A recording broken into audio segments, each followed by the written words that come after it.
Welcome to Yoga with Sara. This is a Yin and meditation class taught in a trauma-conscious style. The emphasis is on sensation and introspection, not perfect poses. This class was taught and recorded live and has been edited for clarity, privacy, and length. It is part of a 10 series of yoga classes. Enjoy! Welcome everybody. Nice to see you all. Here we are, Yin 2022. Whew, made it. All right. So anyway, as I was saying, I subbed for Anne a couple weeks ago, right after the beginning of the year, and I prepared some journaling questions. You know, it's the top of the year. A lot of times we do this kind of thing, setting intentions and goals and reflecting back and that kind of thing. And part of something I've been practicing for the last 8 months or so in the classes that I've subbed for and then in my own practice is taking a pause between shapes, between actions, and then just sitting with my breath for 5 to 10 breaths, maybe 20. And so I've decided to try and incorporate this into our class. And Yin is very slow anyway, and we often sit and absorb and sense and feel. So this might not feel that different for you. But I'll introduce a couple of things throughout the class, making this somewhat of a Yin and meditation combination.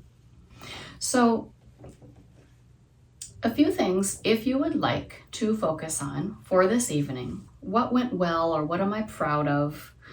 What do I want to do this year? What qualities do I want to embody? And then eventually we'll make a statement. So my qualities that I wanted to embody is that I want to allow myself to feel hope and joy again. So my statement ends up, I allow myself to feel hope and joy.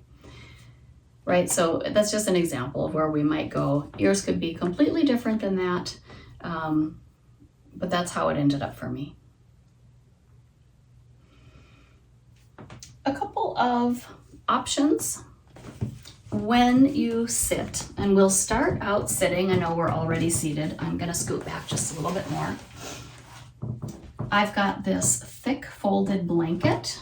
You might have something like that as well for underneath your hips. So hopefully, and I'll take my sweater off so you can see a little bit better, but hopefully what can happen is your hips feel a little bit higher than your knees. And if that's not true, you can try additional height, right? So I could add a block under my seat if I wanted to. Oh, that feels kind of good actually. So if you raise yourself up a bit and you think, oh, that's a bit of a relief in my back or in my hips or my knees, then that's probably something that you're needing. You don't have to sit cross-legged. I often like to sit on my shins, but with a cushion or a block underneath. And today this is feeling a little bit like this is too short, right? So I might even want to add another block if I chose to sit on my shins, just to get a little higher. Let me move my foot so you can see. So this is my block pile. So we'll start out in whatever is a comfortable seated position for you. We won't stay too long, but this will be our baseline for our practice. Okay. Hands might sit at the legs. If you want to practice a mudra, you might press your index finger and thumb together and rest your hands either palms down for a more grounding and introspective intention, or you might rest your hands palms up, and that would be a more receptive position. So just testing, feeling what feels more comfortable, or you might rest your hands in your lap. All right.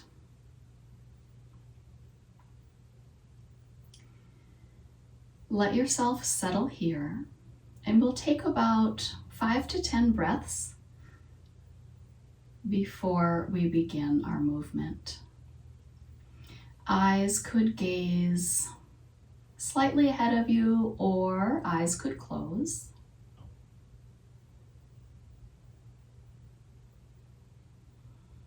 Begin to let the face soften. Let the spine lengthen. Let the breath become free and easy.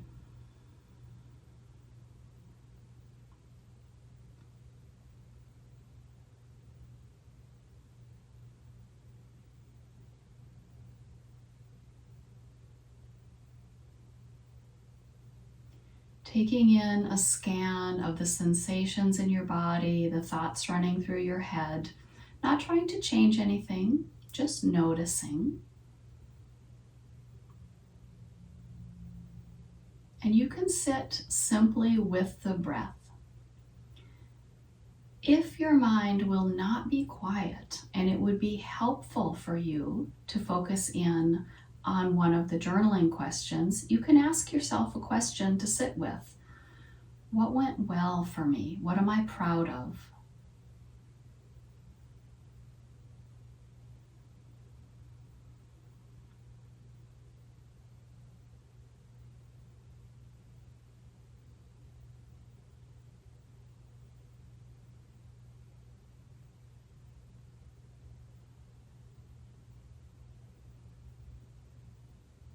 Let's take another 3 or so breaths.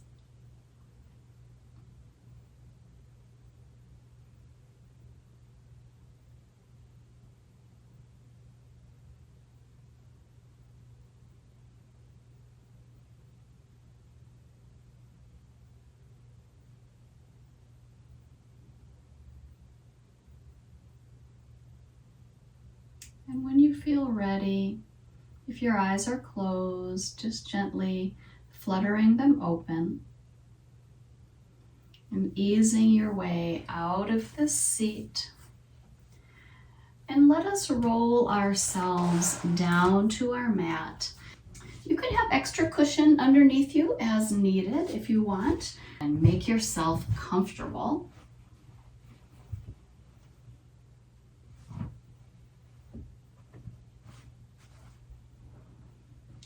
However you get down there, you could do your boat pose down, or you could just flop over.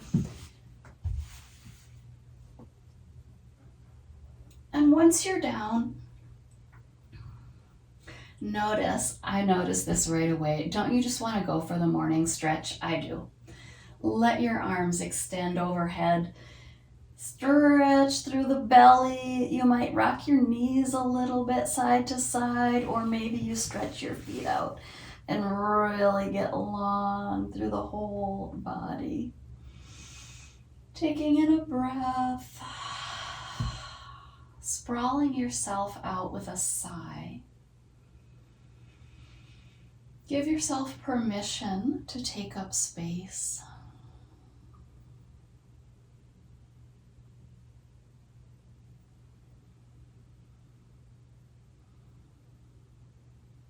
And then let's gently walk both of our feet over to the left, and then kind of scoot your head and shoulders to the left as well, but keep your waist and your hips over to the right. And we'll just reach ourselves along in kind of a banana curve. You might clasp one hand or wrist. You might cross one leg over the other, or one ankle over the other. I'm not sure which one you'll like. Kind of depends on how long you're feeling or how much length is available to you. This is kind of a big stretch right away. But let's get length in our side body. Take a breath into the right side ribs. And when you feel complete, exhale, sprawl out again, 5-pointed star or starfish, however you want to call it.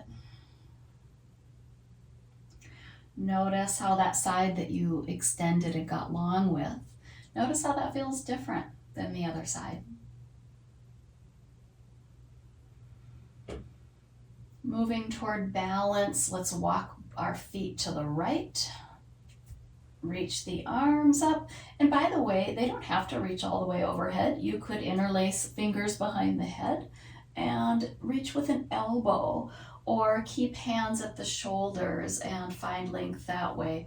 So if you have any kind of pain or discomfort, just work within your comfortable range of motion and make this shape your own experiment in your own body. So I actually have my head resting on my right hand, but I'm reaching through my left hand. Do I want to cross an ankle? This side doesn't work as good. Somehow on both sides, it's my right ankle that's easier to cross on my left. So that's probably saying something, like I've got more space available on the right side or something like that. When you feel complete, take another deep inhale. Sigh it out and expand, sprawling yourself out on the floor. I know if anybody's lucky enough to have pets at home, you're probably sprawling yourself all over them right now. And they're thinking, that's my yoga mat that you're laying on, right? All right. Let's go ahead and ease one knee to bent and then the other knee. Lift up the tail, lengthen out the spine. If it helps you to kind of feel what's happening in the pelvis, you can lay your hands on your hip bones and on your lower belly. And let's move into warming up the spine a little bit more. I invite you to tip the tail, the tip of the tail down to the ground. You'll feel some contraction in the low back. You'll feel the belly rise a little bit. And now soften those back muscles. And press the belly toward the spine toward the floor. The tip of the tail points up between the legs a little bit towards the backs of the knees. And you feel how the angle of the pelvis has changed. There's no muscular work in the back, only the belly. And slowly soften the belly. And do a muscular handoff. Let us contract the muscles of the low back by rolling the tip of the tail to the earth. And this time, also think about lifting the low back ribs a little bit away from the floor. You might press the shoulders into the earth. You might even press the back of the head a little bit into the earth. Now you feel that contraction along the neck, the spine, all the way to the tail. Fiber by fiber, we soften. We come to neutral. We do a muscular handoff, softening the back, and now engaging the front. Draw the belly button toward the earth, feeling the muscular contraction of the belly. Draw these front ribs a bit down toward the hip bones.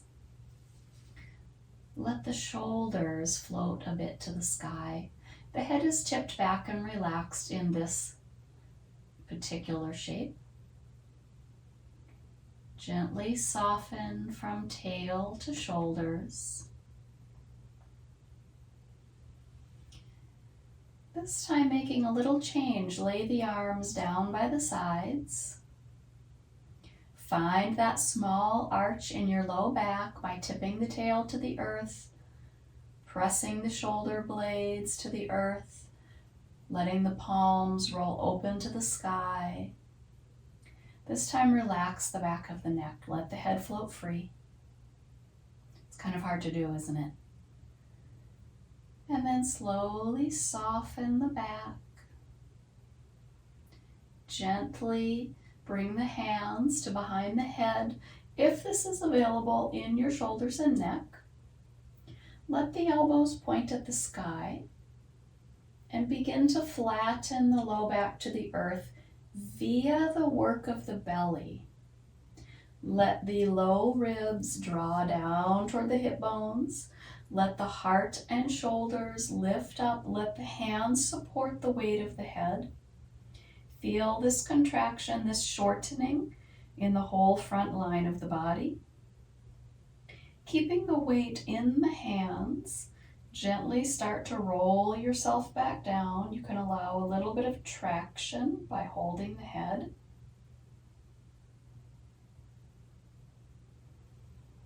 Easing all the way down, letting go with the hands.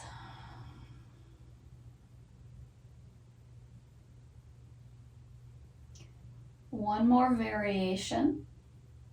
Taking yourself with the feet to the floor.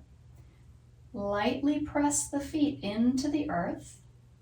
Tilt the tail toward the ground, but now lift the behind off of the earth, feeling that contraction in the back line of the body. Tuck the shoulder blades toward each other and toward the spine, taking little bridge pose. Relax the back of the neck. And gently soften your way back down.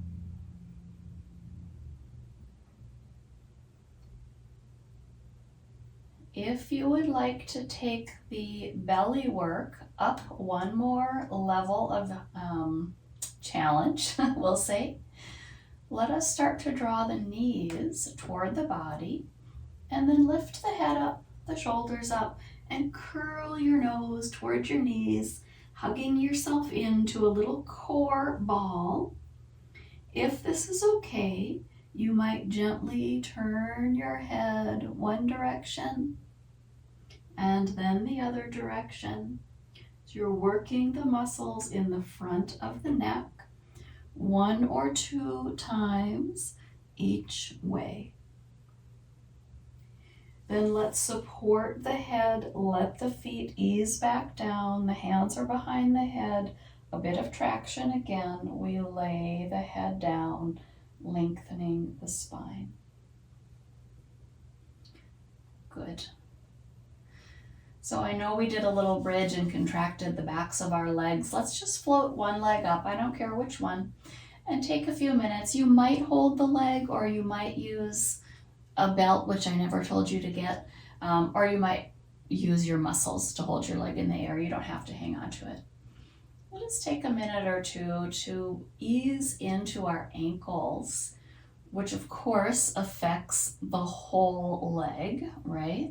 So as we roll this first ankle in very slow circles, we notice the connections between the muscles of the foot, the ankle, the shin, the thigh, or when you pull your toes back, the hamstrings.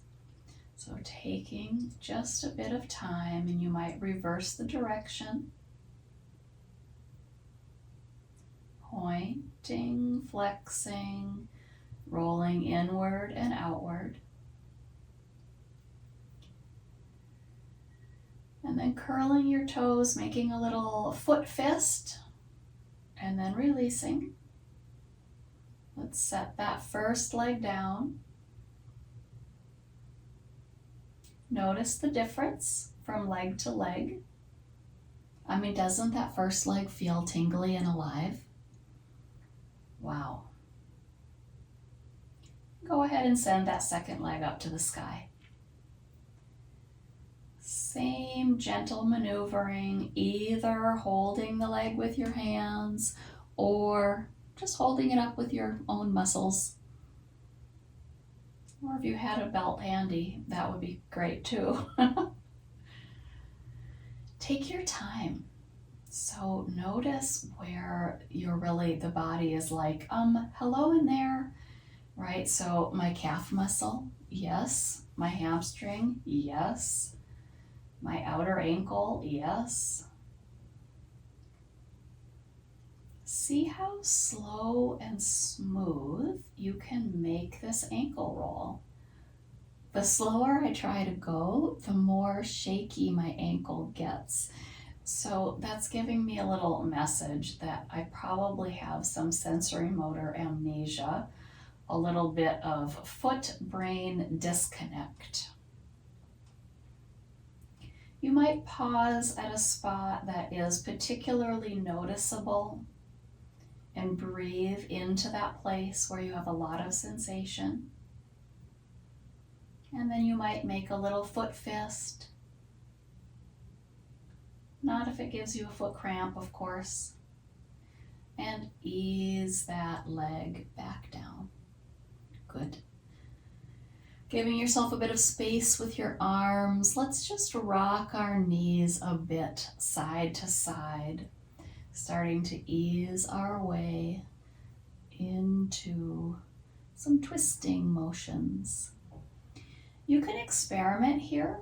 You might want your feet close together, or you might want to walk them more towards the edges of your mat and let your knees almost be in that windshield wiper position. I didn't used to like that. I felt like it didn't feel good on my knees, but now it feels okay for some reason. So try different things, and if you know, I don't like it that way, that may or may not be true anymore. Our bodies change. Okay. I'm going to walk my feet in a little. I'm going to let them be about hip bone width apart, but I'm going to bring my heels in a bit closer to my behind and continue with my leg twisting, but adding in, if you want, a bit of a quad stretch. So for example, next time your legs drop to the right, then you might think about lengthening your left knee more forward. So I'm pushing a little bit with my left foot to get more length through the front of my left leg. Let the head gently turn to look to the left. Let the left palm roll open. Let the right palm roll down to the earth. Let the chin tuck itself toward the shoulder and away from the shoulder a time or two. This is sort of relaxing and sort of a lot of work, isn't it? Gently unwind. If you liked that extra bit of adding in the quad stretch, then you know you're going to want your right foot possibly a little closer to behind, or possibly a little out to the right in order to find more extension in the front of the right leg. As the knees fall to the left, the right foot might press a bit into the earth. The right hip bone might press a bit forward. For me, that means like kind of up to the corner of the room. And the right knee might try to reach its way toward the end of the mat. So what is this doing? For me, I'm finding length in the quads of the right leg. If you're enjoying finding this shape and this feeling, the head might turn to the right. The right palm could roll open, the left palm could roll down. And you might tuck the chin to the right shoulder and then lift it away a time or two. So we are working on multiple things at once, finding length through the quad and over the hip, but also working on freeing the neck and the shoulder. And you can do the neck and the shoulder without staying in the twist. When you feel complete, easing your way back to center. Realign yourself on your mat as needed. Let's do one more thing for our necks. So these muscles in the throat can become so, I don't want to say weak, but they can be. They can become very weak, especially if you've ever had whiplash or been in any kind of car accident or fall. It might be really hard for you to support the weight of your head. So let's test it. First, just try to tuck your chin toward your collarbones. That kind of cuts off your breathing. So if that triggers you, don't tuck the chin so much. Instead, lift the head a tiny bit. For folks who have tucked, gently untuck. Optional, next level, lift the head 1 millimeter, which is, an eighth of an inch or something, off the ground. You can still feel your hair touching the ground. You're already feeling how much more work this is in the throat and the chest, maybe the belly, and you might tuck your chin here. See if you can still breathe.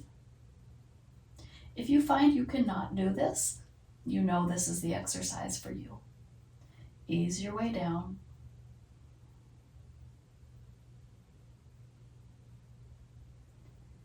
Let your head tip back. If you've got a bun or a ponytail, you might have to get rid of that. Let your chin point up at the sky. You might tip the tail down. So you might take an arch here to really lengthen through the neck. Throat, I should say. Lengthen the front of the neck, otherwise known as throat. And soften. If the first level of just tucking the chin was enough, you can do that again.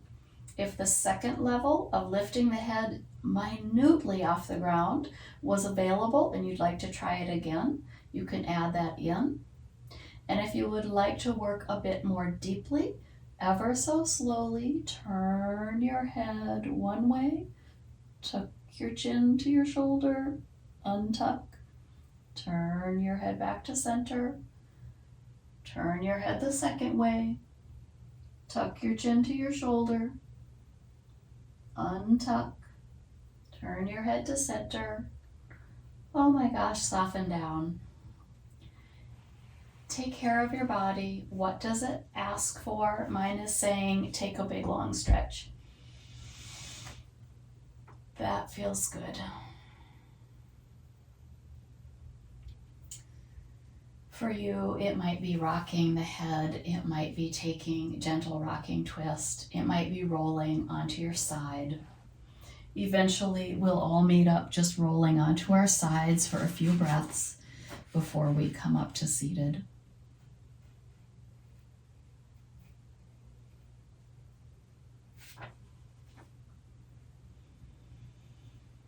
When you feel ready, support your weight with your hands and arms. You might stretch your top leg a bit longer and ease your way toward seated.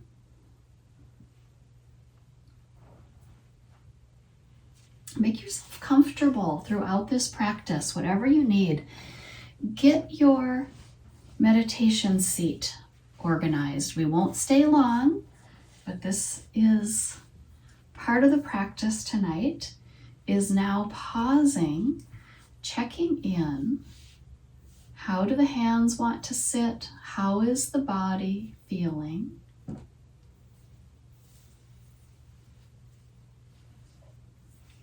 Let the eyes become soft again. Perhaps even closing the eyelids.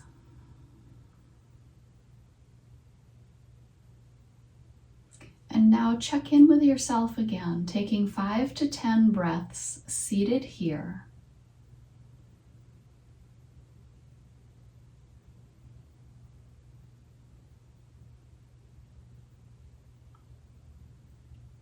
Deciding, do you settle in and practice noticing the breath and that's all? Or do you settle in with a question? What do I want for myself this year? What do I want to embody?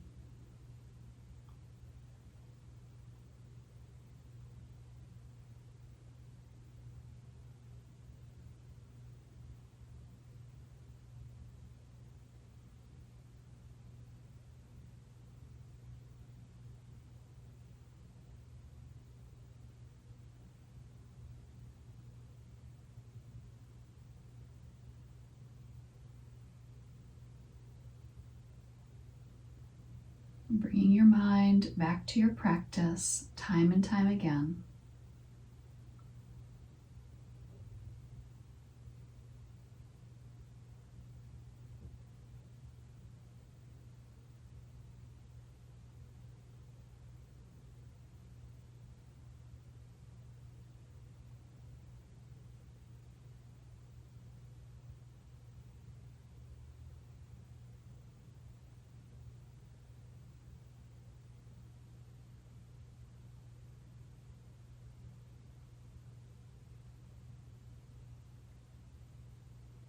Taking about 3 more breaths.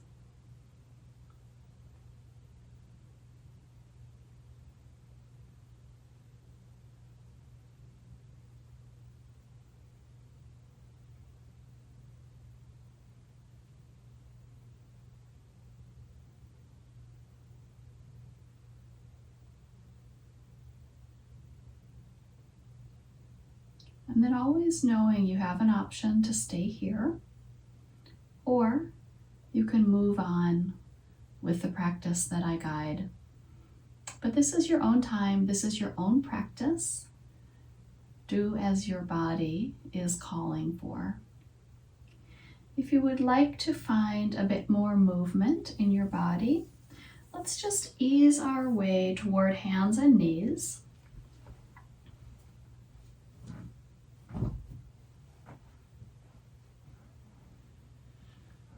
If wrists are feeling cranky, you can always come to elbows. You don't have to be in this palms down. You can also make a slight fist, or if you had weights, you could circle your hands around the weights and kind of hang on to that. We'll move through the cat-cow movement in the body, where we look up and our tail lifts up. We maybe ground a little bit like a cat, like you're going to knead your claws into your mat and lightly pull your chest forward, feeling that length through the belly and the heart. And when you feel ready to move in the other direction, the tail tucks, the head drops. Maybe you pause here and shake your head out a few times.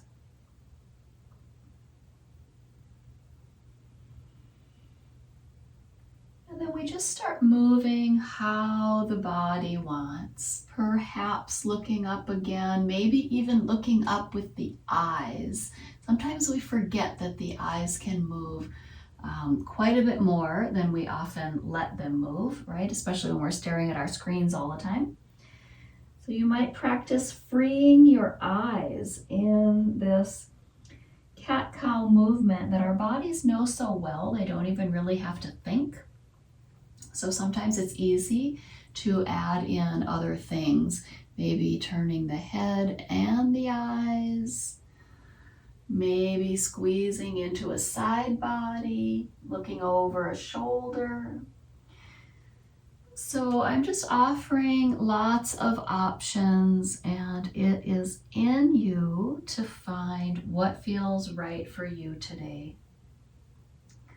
I've just moved on to cat-cow C curves, where I'm squeezing into one side and looking back over my shoulder toward my tail, and then squeezing into the other side and looking back again. You may also consider dropping to one elbow and reaching the other hand out in front and reaching the tail back, finding kind of a, well, I would call it a quarter dog, but where it's more like a quarter, well, I think it is a quarter dog, a quarter puppy, where we find quite a bit of length through one side body. The head could rest all the way down if that's comfortable, or it could look forward a bit. The tail may pull right, center, or left. It just depends on your body. So my left elbow is down and my right hand is forward. So for me, that's creating a lot of space in the right side, ribs, waist, and over the outer right hip.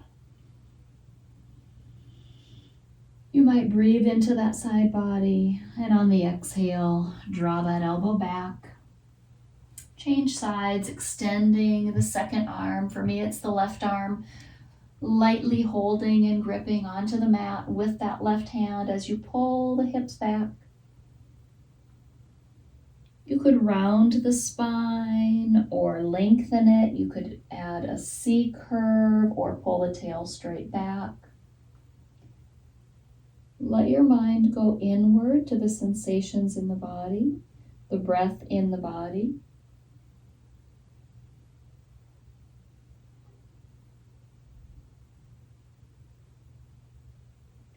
Take an inhale into your side ribs. And And on the exhale, ease the arm back. Let's come back to our hands and knees. I'm going to have us work into our hip flexors a few times for a future reference. Hip flexors are where the hip and the body meet, the crease of the hip and the body. Let's draw one knee toward the same side elbow. I'm doing my left knee up to my left elbow. I'm going to curl my head down and really engage the core. And then go ahead and extend that leg behind you. Look up, even go a little bit sideways. You might point and flex the foot. And then draw that knee in again, but this time come straight through to the center and try to touch it to your nose. And extend up and behind, deciding, do you reach with the heel or the toe, or try one of each. And pull that knee forward again, but this time try to reach it to the opposite elbow. That's awkward and hard, isn't it? And reaching it back again. Lift, lift, lift. And settle that leg down. Second side, for me it's my right, so I'm going to pull my right knee to my right elbow and kind of tuck my nose and let my spine round to the sky. Reach that leg out and back behind you, even higher so the hips become unlevel. You could even bend the knee and reach behind you. Kind of a funny, awkward balancing position. As you bring the knee forward, bring it through to the center this time. Tuck the nose to the knee, round the spine to the sky. We're engaging the hip flexor and the belly. And then send the leg long, reach through the heel, maybe the toe. You could roll the ankle. Last time, knee comes forward. Try to reach it for the opposite elbow. This is awkward, isn't it? That's okay. And reach it behind you, lengthening out behind. Lovely, setting that down. Coming back to your first knee, we're going to slide that knee forward between the arms, between the hands. Now, I've got props all around me, so if you don't have props all around you, unscoot, get your blocks or your bolsters or whatever you need. We're going to move toward pigeon pose. I'm going to leave that one here and this one up here. And you might need a lot of proppage. So I'm doing my left knee forward first. You don't have to. It doesn't matter. If you've got sensitive knees, you can let yourself just settle off to the side and be gentle. I'm going to turn so you can see this actually. So it might look more like a side-seated wide pinwheel position, and that's okay. Or it might look like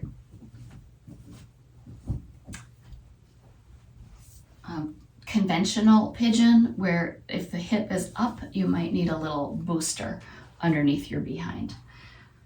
You can drop to elbows. You could have a forehead rest with your block. I'm pretty fond of that kind of a side-seated pinwheel looking pigeon these days.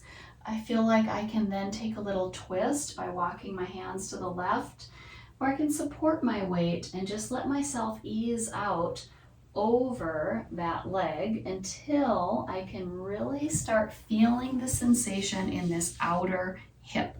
So that's what we're going for, is trying to find an opening in, for me, the left hip. It's the forward knee hip.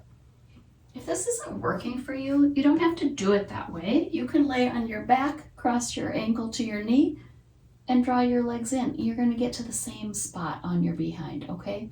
And then you would just let your knees rock a bit until you find the place that you need the most work. So that's an option for folks who have knees that are like, no, this is not working for me. Right, I've got all these props now. This is so great. Okay, so working into this first hip, I don't even need to fold forward. Just taking this twist really increase sensation in that hip for me. Let yourself breathe here for a bit. And you might experiment, regardless of if you've laid your body down or if you're more upright. What would feel good in the head, neck, and shoulders? Would it be nice to add on some gentle head turns where you tuck the chin and then you lift the head?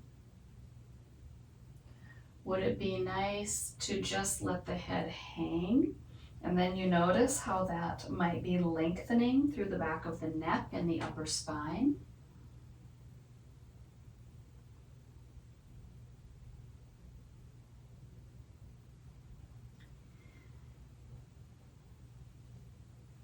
In Yin, we practice staying for quite some time in a shape to affect the connective tissue of the body. So the longer we stay, the more the fascia and the tendons can become hydrated and alive. Bring your mind's eye to the place where you are having the most sensation. Take a breath into that space.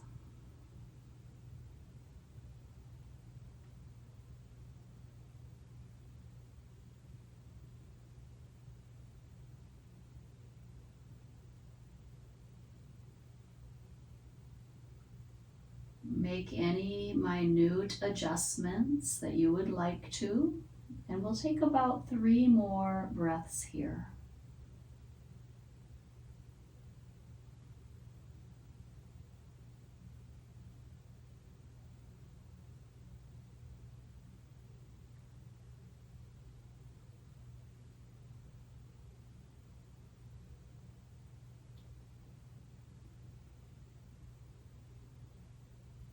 When you feel complete, ease your way toward upright. If you are doing this from laying on your back, then you would ease your foot down and uncross your knee.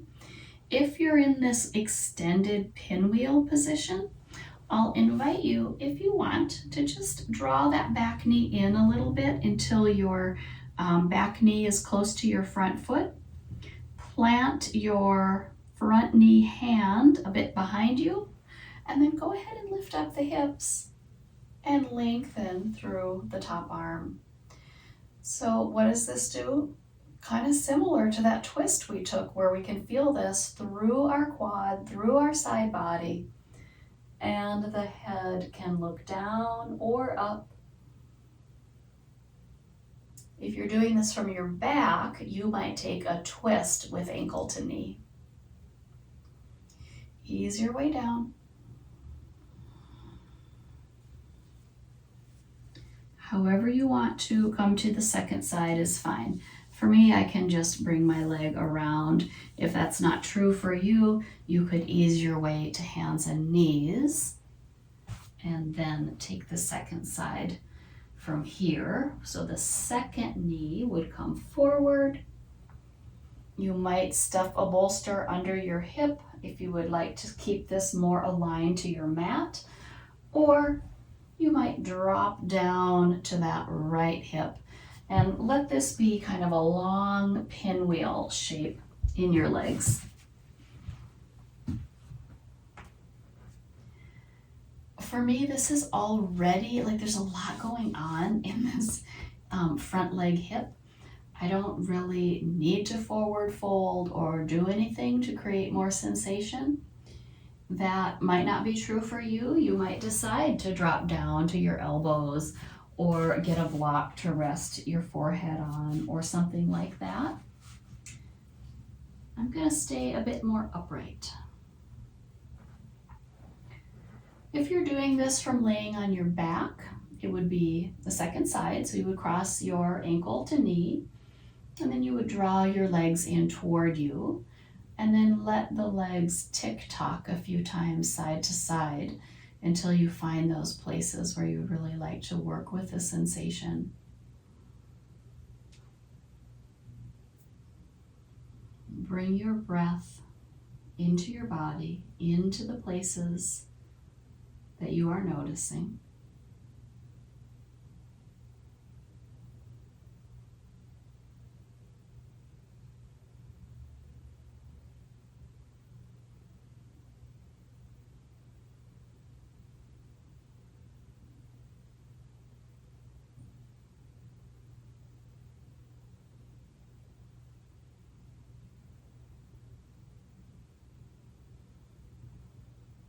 I may also challenge you to bring your breath to the places in your body that are the quietest. So is that your shin? Is it the back of your head? Where don't you feel yourself? What has gone outside of conscious awareness of the mind? Let's take another 3 to 5 breaths on this side. Perhaps looking for those places in the body that are quite elusive.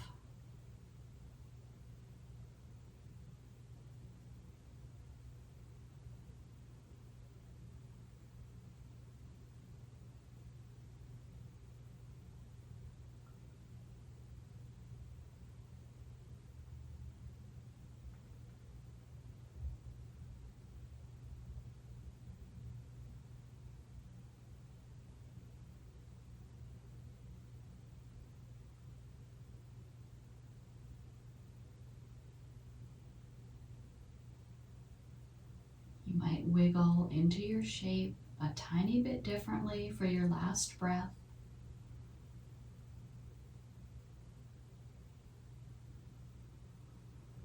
And then start to ease out of this shape. If you are doing this on your back and you're doing ankle to knee, you might just set your foot down and then take a twist. If you are doing this from pigeon pose, extended pinwheel or traditional pigeon, let's keep sitting on our front leg hip and then draw that back leg in a bit. So now you're in more of a traditional pinwheel. Settle your hand, lift your hips, and reach your top arm up to the sky, finding length again through the side body, maybe through the quads or over the hip bone.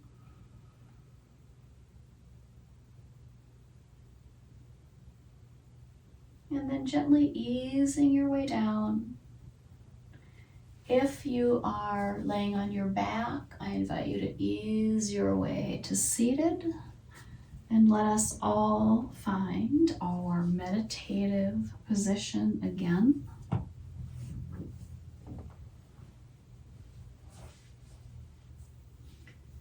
And see how this is feeling in your body this time. Is it easier to settle in now that we've practiced this?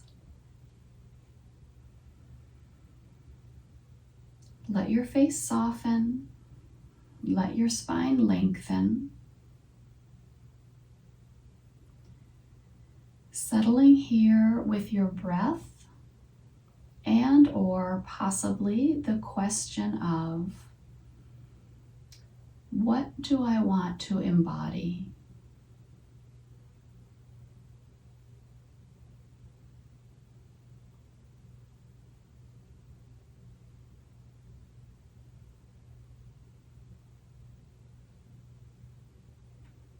What quality do I want to embody?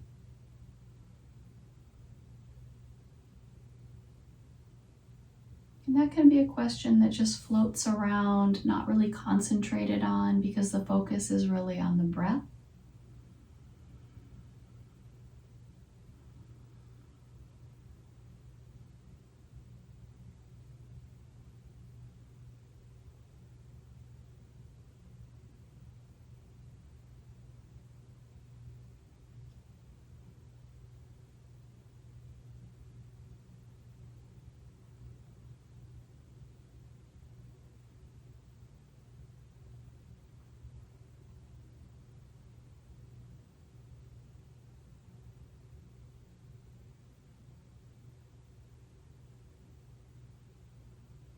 Let's take another 3 to 5 breaths.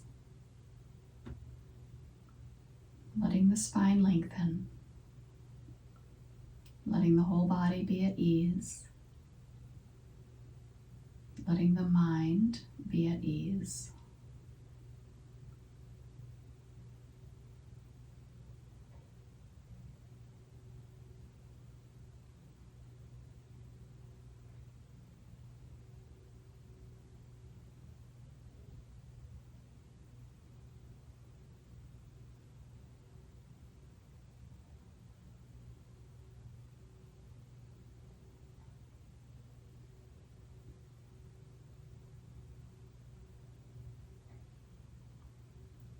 Depending on what your mind and body are saying, making a choice here. Do you stay in your meditative seat or do you follow along with movement?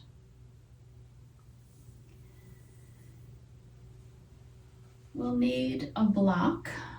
If you don't have one, a big dictionary would work just fine.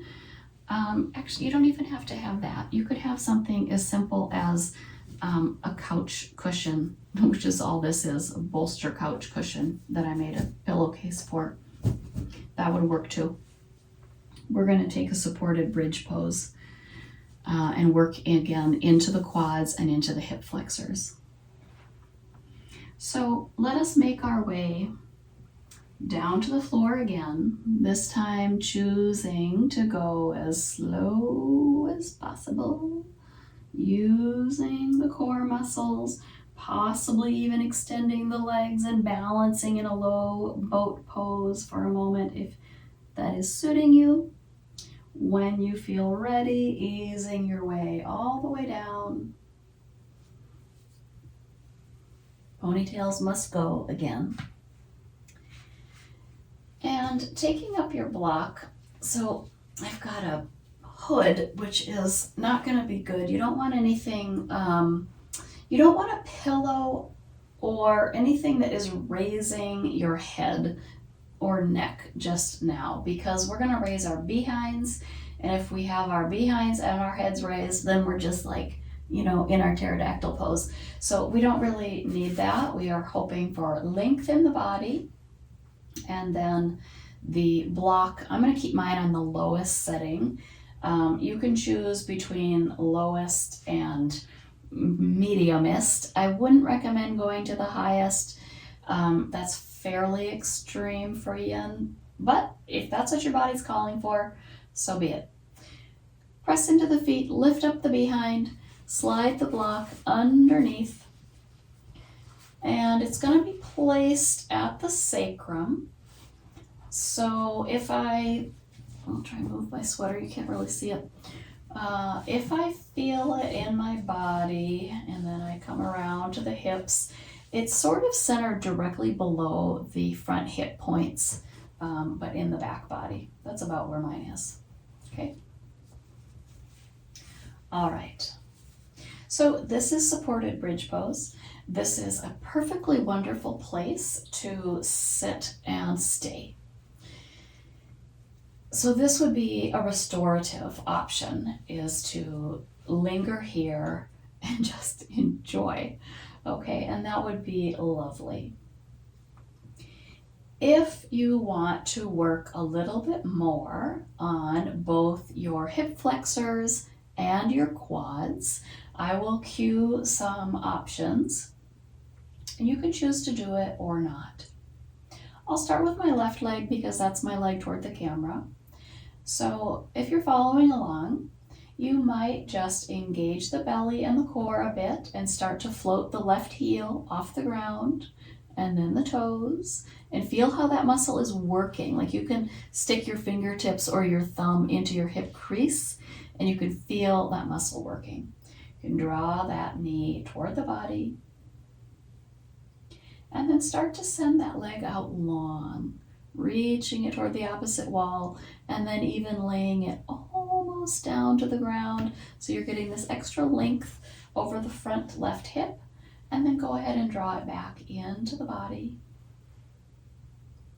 Squeezing into that muscle. We're not going fast, we're going mindful. Lengthen the leg again. Your choice, lay it down completely now or take one more squeeze in.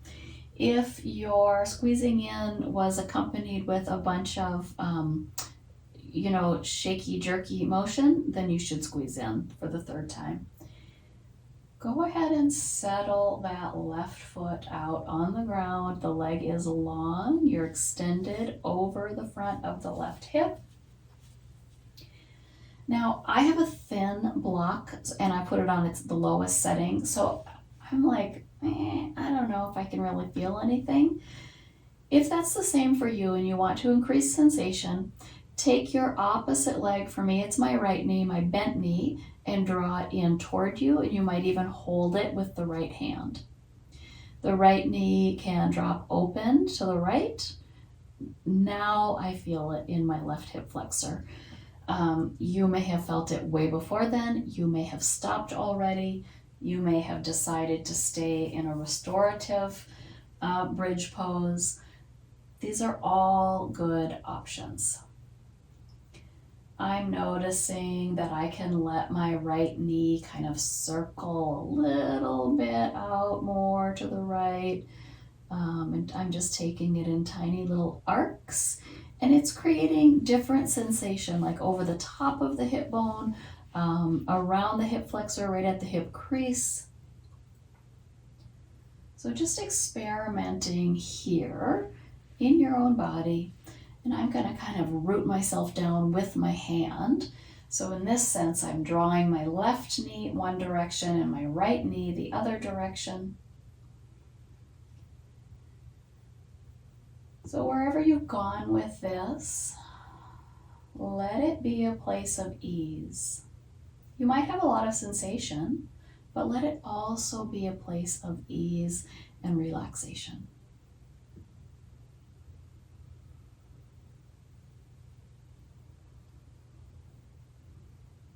If you've chosen this place of extending one leg long and holding the other leg in, let's start thinking about bringing that bent knee back to center and settling that foot down.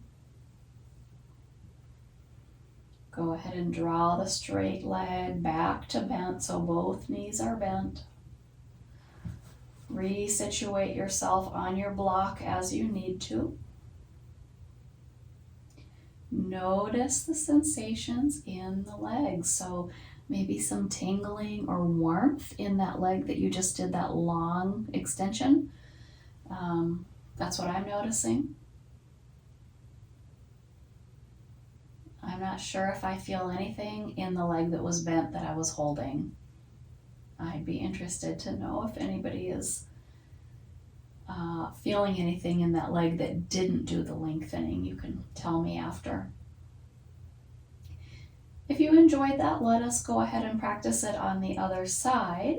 Now taking the second knee to work, so a bit of a core engagement. Right heel peels off the floor, then right toes. Slowly draw in the right knee, kind of squeezing into the body, making the right hip flexor work. And then extend that right leg long, kind of up in the air at first, and then a slow drop down toward the floor. You might just barely touch the floor and then lift again and draw all the knee in. I just had so much leg quaking on this side. So I know on this side, I'm probably going to have to do this motion possibly more than 3 times. Let yourself slow it down, becoming extra mindful, really trying to reconnect your brain with the motion in your body. I'm going to rest before I do my third one. You might choose to do a third one or just stop here, or you might even choose to do another couple before you take that extended leg rest. So this week I was having some SI joint pain on my right side. And so it's interesting to me that this right leg feels kind of out of control. Like I can't really extend it without it shaking and quaking and kind of cogwheel jerking a little bit. That third time was a lot more smooth. I'm just going to let that leg rest. You might remember to take a deep inhale and sigh it out. If this long straight leg is enough to create length and sensation in the right hip, perfect, stay right here. If you are one of those people like me who needs to add sensation, you might draw the left knee into you, hold it with the left hand, and then experiment a bit with letting this left knee move around to different places, not to necessarily create or do anything with the left leg, but more about assisting sensation finding in the right hip. Of course, if you've got some super tight muscles or something's going on in your left side, and it might be different for you. Okay.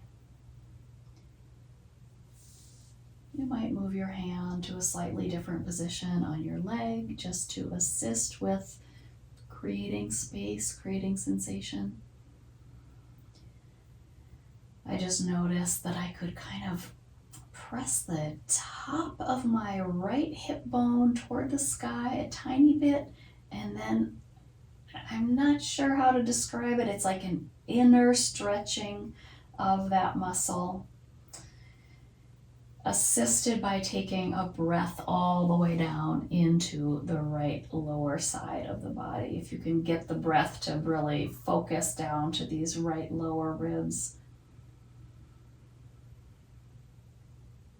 Good. When you exhale, ease that left knee back into the body. Settle that left foot down, down, down. Ease the right leg back in. Planting both of your feet. Press into the feet, lift up into your little bridge pose. Pull that block out from under and set it aside. Hold your little bridge for a minute. Act like you're squeezing a block between your legs and act like you're pressing out. You can even put your hands on your outer thighs. So we're going to really reactivate all the muscles of the legs. Gently lay yourself down, tuck your tail, lay your spine down, one vertebra at a time. Kind of a lot of sensation in the low back after holding that arch for a while. You might decide to move into an arch and flatten, or you might decide to take a little rocking twist, or you might decide to hug your knees in. See what movement calls to you, and we'll take a couple minutes to do anything that the body is asking for.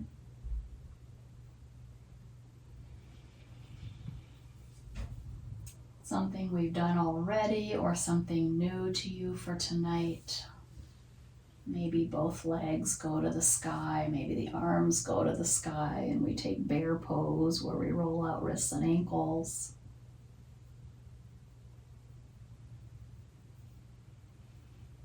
Maybe we end up taking a big full body stretch again, wiggling through the hips.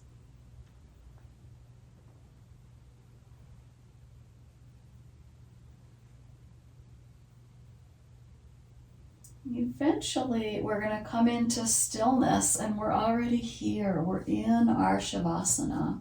You might decide that you want your fuzzy socks or a blanket or something to cover your eyes or a bolster under your knees.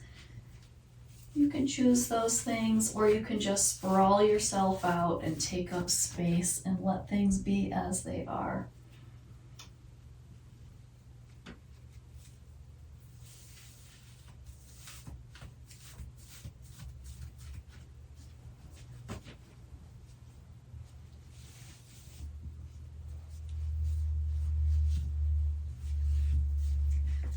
So making yourself warm and comfortable.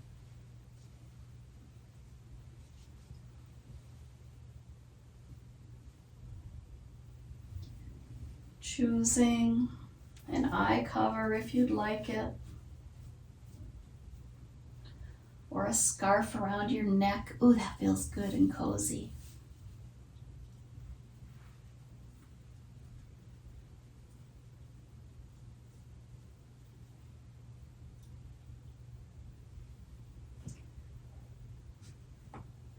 Letting the body get any last wiggles out.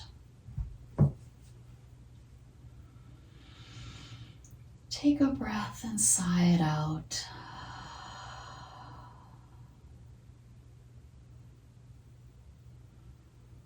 You might enjoy tucking your thumbs inside of your fingers.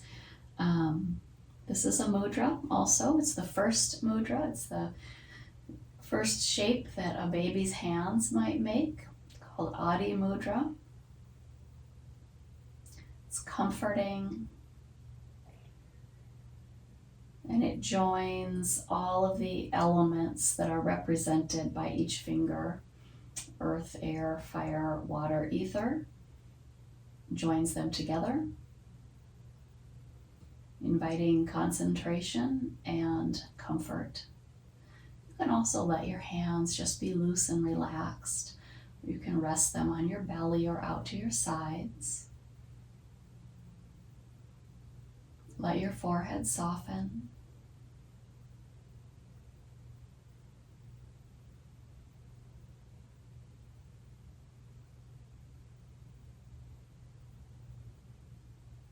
Let your tongue soften.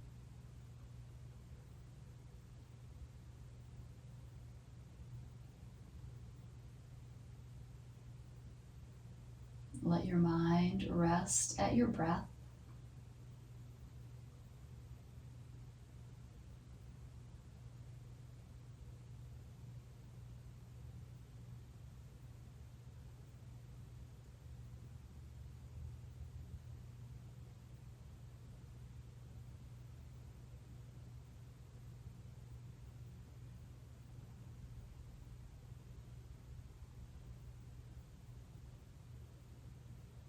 And be still.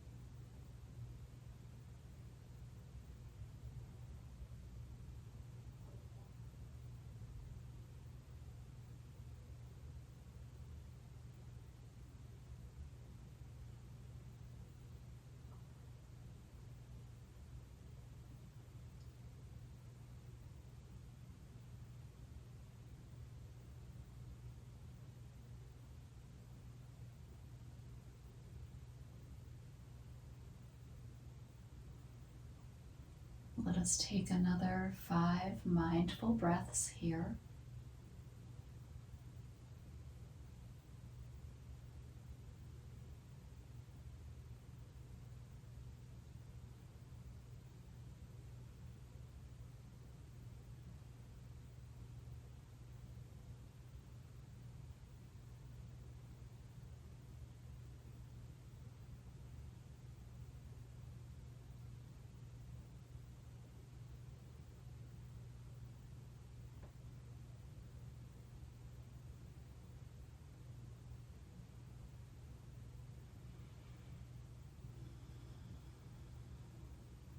And then make a choice.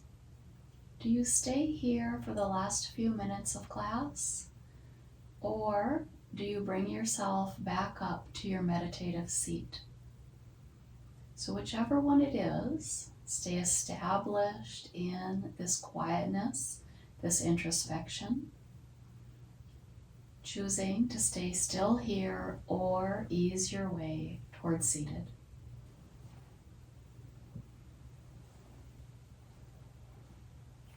And with the questions you've asked yourself today,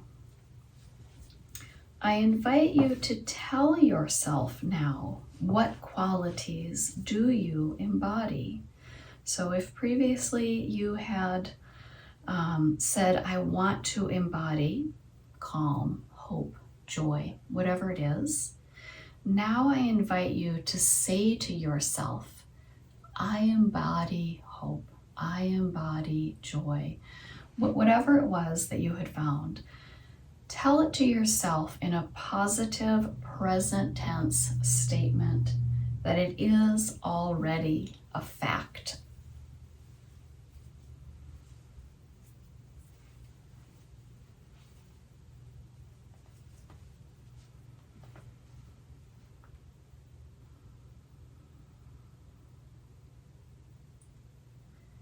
And whether you are seated or laying in Shavasana, let your hands rest at your heart center in some fashion.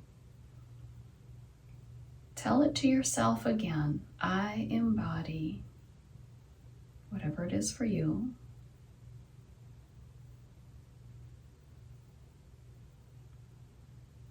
And then thank yourself for giving yourself this time to practice yoga. Thank yourself for this dedication that you have to the health of your mind, body, and spirit. May we all be filled with peace and ease and bring this out with us into the world. Namaste.